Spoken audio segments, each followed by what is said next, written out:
কাঠালিয়া মির্জা রাজাপুর কেন্দ্রের গর্জি মোটর স্ট্যান্ডে মঙ্গলবার অনুষ্ঠিত বিশেষ সভায় এমডিসি পদ্মলোচন ত্রিপুরা নিজের বেতন ভাতার অর্থ দিয়ে গর্জি এলাকার জাতি, জনজাতি ও সংখ্যালঘু সম্প্রদায়ের গরিব ও দুস্থ মানুষদের মধ্যে বস্ত্র বিতরণ করেন।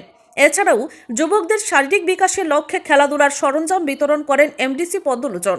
অনুষ্ঠানে উপস্থিত ছিলেন বিজেপি প্রদেশ সাধারণ সম্পাদক বিপিন দেববর্মা, প্রদেশ সহসভাপতি সুবল ভৌমিক, বিধায়ক অভিষেক দেব রায়, জনজাতি নেতা পরিতোষ দেববর্মা, চন্দ্রজয় রিয়াং, মণ্ডল সভাপতি বিশ্বজিৎ মারাক সহ অন্যান্য নেতৃবৃন্দ। স্থানীয়রা এই উদ্যোগকে উদার মানসিকতা ও সমাজসেবার দৃষ্টান্ত হিসেবে উল্লেখ করেছেন। এমডিসি পদ্মলোচন ত্রিপুরা সংবাদ মাধ্যমকে জানান, মানুষ মানুষের জন্য এই মানসিকতাকে সামনে রেখে ভবিষ্যতেও মির্জা কাঠালিয়া রাজাপুর এলাকায় চলবে এই ধরনের সামাজিক কর্মসূচি। স্থানীয় সাধারণ মানুষ তার এই উদ্যোগকে গর্জি এডিসি এলাকার জন্য এক অনন্য ধারা হিসেবে স্বাগত জানিয়েছেন। কোন পার্টির যে কোনো নেতা এসে আমার সাথে 10 মিনিট আলোচনা করবেন, যদি জবাব দিতে পারেন আমি রাজনীতি ছেড়ে দেব। প্রকাশ্য বলছি সব পার্টিকে, আমাদের 2.5 বছরের উন্নয়ন বা আমাদের 7.5 বছরের উন্নয়ন, আপনাদের 30-40 বছরের উন্নয়ন, যে কোনো মার্ক্সবাদী কমিউনিস্ট পার্টি, তীব্রামতা, কংগ্রেস, ওপেন চ্যালেঞ্জ 10-15 মিনিটের জন্য আসবেন কথা বলবো। আপনারা কি করেছেন জবাব কিন্তু দিয়ে যেতে হবে, জবাব দিয়ে যেতে হবে।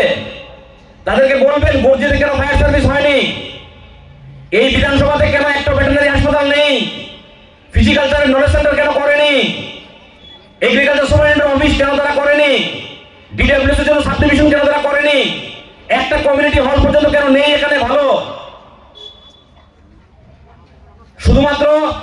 শুধুমাত্র ন্যূনতম সববাহী গাড়ি পর্যন্ত একটা ছিল না। মানুষ মারা গেলে যে সববাহী গাড়ি নিয়ে যায়, এটা ভালো বিয়ে বাড়ি ছিল না, বা উদ্যোগ নেয়নি। এই অঞ্চলের মানুষ যদি বিয়ে দেয় কোন জায়গায় দেবে আমার ছেলে মেয়েদের, এটা বিয়ে বাড়ি দেওয়ার মতো স্থান পর্যন্ত ছিল না এখানে বা নেই। আমাদের সরকার আসার পর আমাদের ফার্মাসি কলেজ হচ্ছে, আমাদের অলরেডি সেখানে ইউনিভার্সিটির কাজ শুরু হয়েছে, আমাদের এখানে আয়ুর্বেদিক মেডিকেল কলেজ আগামী কিছুদিনের মধ্যে শুরু হবে।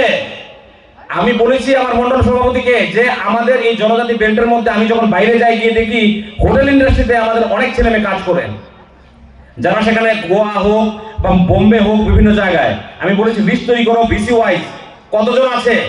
আমরা অনেকজনকে বলেছি এখানে হোটেল করার জন্য এবং কয়েকজন করছে। আমাদের ছেলে মেয়ে যারা এই বিধানসভাতে আছে জনজাতি অংশের যারা বাইরে কাজ করছে, তাদের আর আগামী দিন বাইরে কাজ করতে হবে না। হোটেল করে উঠলে দিল্লি বোম্বে ছেড়ে আমাদের এখানে আসবে, এখানেই তাদের রোজগারের ব্যবস্থা আমরা করব।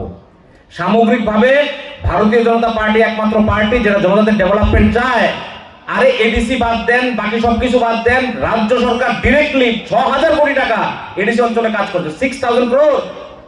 আমার বিধায়ক তহবিলের অধিকাংশ টাকা আমি খরচ করেছি আমাদের জনজাতি অঞ্চলগুলোতে। রেগা কনস্ট্রাকশনের অধিকাংশ টাকা খরচ করছি আমরা জনজাতি অঞ্চলগুলোতে।